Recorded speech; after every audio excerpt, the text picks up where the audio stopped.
Hello everyone. तो आज हम पढ़ने वाले हैं पॉलिटिकल साइंस का chapter 1 power sharing which is from class 10th CBSE NCERT. अब हम इस चैप्टर में पढ़ेंगे कि पावर शेयरिंग क्या होता है, what is power sharing, why power sharing is important, forms of power sharing and Belgium versus Sri Lanka की केस स्टडी देखेंगे। अब पावर शेयरिंग का चैप्टर हमें ये समझाता है कि डेमोक्रेसी सिर्फ वोटिंग का नाम नहीं होता है, बल्कि पावर को सही तरीके से डिस्ट्रीब्यूट करना भी होता है।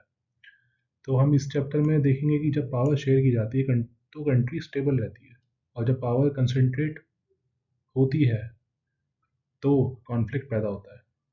इस बात को हम बेल्जियम और श्रीलंका की केस स्टडी के थ्रू समझेंगे कि कहाँ पे पावर कंसंट्रेटेड होती है और कहाँ पे नहीं होती है, और कैसे वो इफेक्ट करती है कंट्री की पॉलिटी को।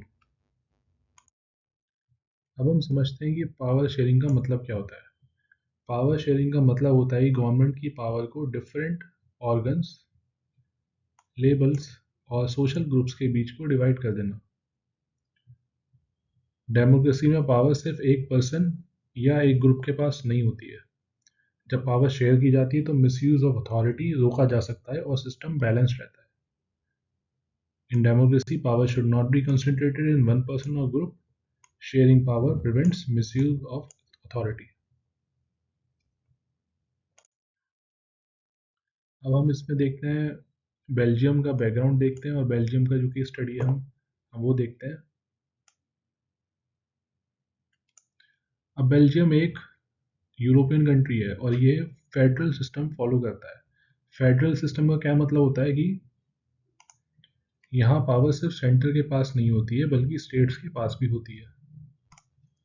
अब बेल्जियम में ये प्रॉब्लम थी कि सोसाइटी लैंग्वेज के बेस पर डिवाइडेड थी। यहाँ पे 59% डच स्पीकिंग लोग थे, 40% फ्रेंच वाले थे और 1% जर्मन थे। और जबकि कैपिटल सिटी ब्रसल्स में 80% फ्रेंच थे और 20% डच थे। तो यहाँ क्या सॉल्यूशन निकाला वहाँ के लोगों ने, वहाँ की गवर्नमेंट ने क्या सॉल्यूशन निकाला कि वो हम आगे देखते हैं।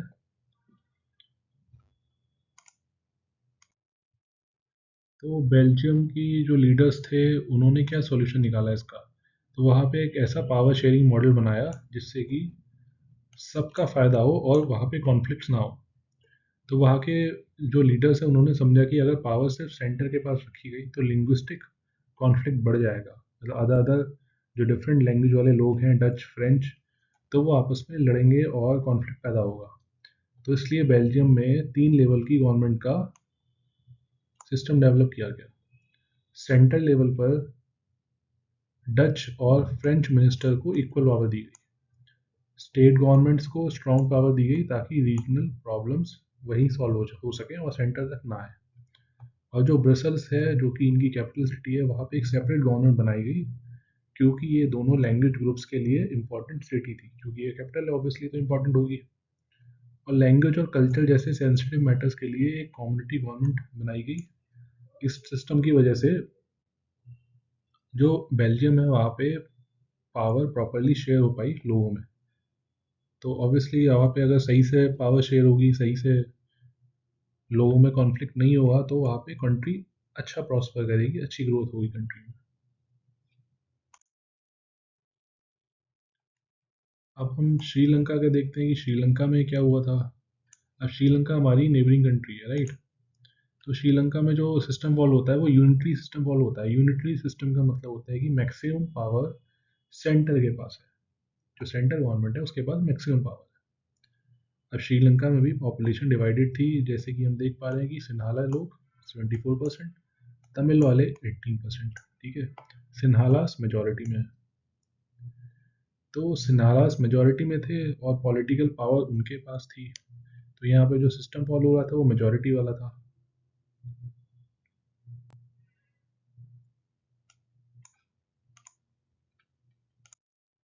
तो श्रीलंका ने क्या किया कि श्रीलंका की गवर्नमेंट ने पावर शेयर करने की बजाय मेजोरिटी को पावर दे दी।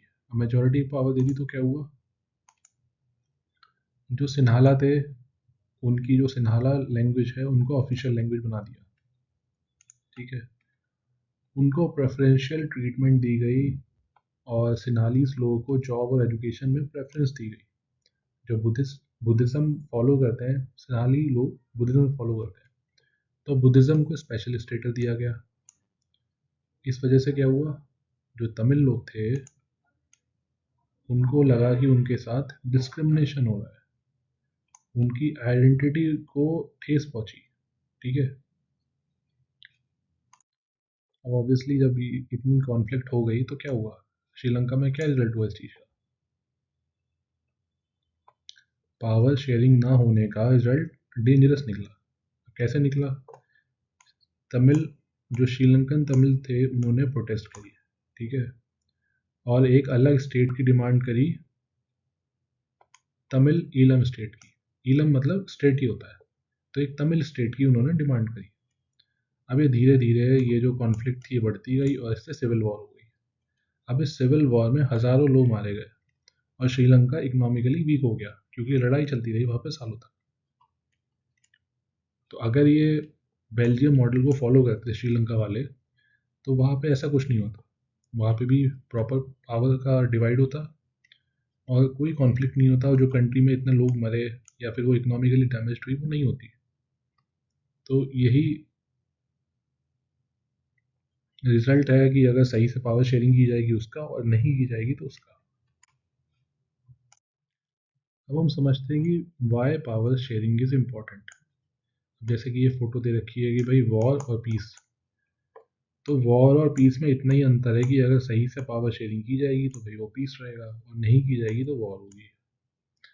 अब देखते हैं इसके टू रीजंस होते हैं, एक होता है पोटेंशियल रीजन, एक होता है मॉरल रीजन।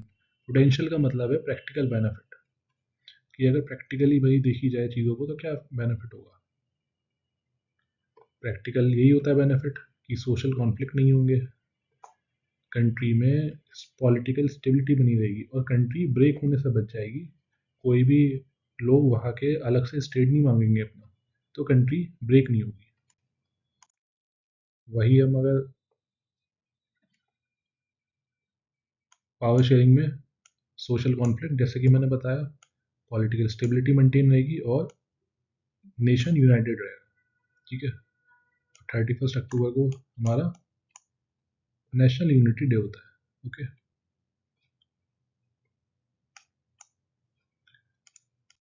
अब हम देखते हैं पावर शेयरिंग का मॉरल रीजन, कि मॉरल रीजन क्या है। Power sharing is the spirit of democracy. People have the right to be consulted and government becomes legitimate. मतलब क्या है कि डेमोक्रेसी का मतलब ही होता है कि उसमें सारे लोग एक डिसीजन मेकिंग में शामिल हो। इसीलिए पावर शेयरिंग डेमोक्रेसी की स्पिरिट होती है। स्पिरिट कैसे होती है कि उसमें सारे लोग पार्टिसिपेट कर रहे हैं डिसीजन मेकिंग में, हर फैसले में। जैसे कि इंडिया है, इंडिया फॉलोज डेमोक्रेसी, तो यहाँ पे हर डिसीजन में लोगों की विल होती है, right, because we choose our leaders. तो indirectly we are governing our self. तो इस तरीके से गवर्नमेंट लेजिटिमेट बनती है। अब फॉर्म्स ऑफ पावर शेयरिंग क्या है। Power sharing organs of government के बीच होती है, अलग अलग होती है। लेवल्स ऑफ गवर्नमेंट होती है, सोशल ग्रुप्स में होती है, पॉलिटिकल पार्टीज और पॉलिटिकल प्रेशर ग्रुप्स के बीच में पावर शेयरिंग होती है। अभी कैसे होती है हम ये आगे देखेंगे। अभी हॉरिजॉन्टल पावर शेयरिंग क्या होती है कि जैसे कि हमारे डिफरेंट ऑर्गन्स हैं गवर्नमेंट के, legislature, executive, judiciary, system of checks and balances. That means कि हमारी जो इंडिया में पावर है डेमोक्रेसी में, वो लेजिस्लेटर में डिवाइडेड है, एग्जीक्यूटिव को दी गई है, जुडिशरी को दी गई है, और ये तीनों आपस में एक दूसरे को बैलेंस करके रखते हैं, चेक करके रखते हैं। ओके। अब हम देखते हैं वर्टिकल पावर शेयरिंग क्या होती है। अब जैसे हॉरिजॉन्टल पावर शेयरिंग गवर्नमेंट के ऑर्गन्स के बीच में होती है, लेजिस्लेचर, एग्जीक्यूटिव और जुडिशरी, वैसी वर्टिकल पावर शेयरिंग गवर्नमेंट के डिफरेंट लेवल्स के बीच में होती है, कि central government, state government, local government, जिसको कि हम मिला के कहते हैं federal division of power. Okay. तो सेंटर नेशनल इश्यूज को देखता है, स्टेट रीजनल इश्यूज को देखता है और लोकल गवर्नमेंट लोकल इश्यूज को देखता है। तो इस सिस्टम को हम फेडरल डिवीजन ऑफ पावर कहते हैं। पावर शेयरिंग सोशल ग्रुप्स के बीच में भी होती है। SC, ST, OBC और वुमेन जैसे ग्रुप्स को रिप्रेजेंटेशन दी जाती है ताकि इक्वालिटी मेंटेन हो सके। इसका क्लियर एग्जांपल है बेल्जियम की कम्युनिटी गवर्नमेंट। अब पॉलिटिक्स में भी पावर शेयरिंग होती है। मल्टीपल पॉलिटिकल पार्टीज होने से पावर एक जगह कंसंट्रेटेड नहीं होती है कि ऑपोजिशन में अलग पार्टी है, सेंटर में अलग पार्टी है, और कोalition गवर्नमेंट्स और प्रेशर ग्रुप्स पावर बैलेंस बनाए रखते हैं। कि प्रेशर ग्रुप्स होते हैं जो कि गवर्नमेंट पे प्रेशर बनाते हैं डिफरेंट एजेंडाज के लिए, डिफरेंट चीज़ों के लिए। अपोजिशन बैठी है, वो सवाल करती है, तो ऐसे करके एक बैलेंस मेंटेन रहता है। अब कंक्लूजन क्या निकलेगा? तो इस चैप्टर का फाइनल कंक्लूजन ये है कि पावर शेयरिंग डेमोक्रेसी को स्ट्रांग बनाती है, ये कॉन्फ्लिक्ट को कम करती है और लॉन्ग टर्म स्टेबिलिटी इंश्योर करती है, और इसकी वजह से इक्वालिटी बनी रहती है। अब बेल्जियम का जैसे हमने एग्जांपल देखा, वहाँ पे पावर शेयर की गई तो कंट्री स्टेबल बनी रही। वही श्रीलंका ने पावर शेयरिंग नहीं करी तो वहाँ पे क्या हुआ, पावर एक हाथों में कॉन्सेंट्रेटेड हो गई और स्टेबिलिटी चली गई, कॉन्फ्लिक्ट पैदा हुए, सिविल वॉर हो गई, इकोनॉमिकल डैमेज हो गया कंट्री को, और वो कॉन्फ्लिक्ट में फंस गए। So power sharing is very important in a democracy and to ensure that a nation becomes prosper and there is growth in the upper right direction. Okay, thank you all for listening, और हम एक अलग video में इस chapter के जो भी question और आंसर्स हैं उनको डिस्कस करेंगे। Thank you.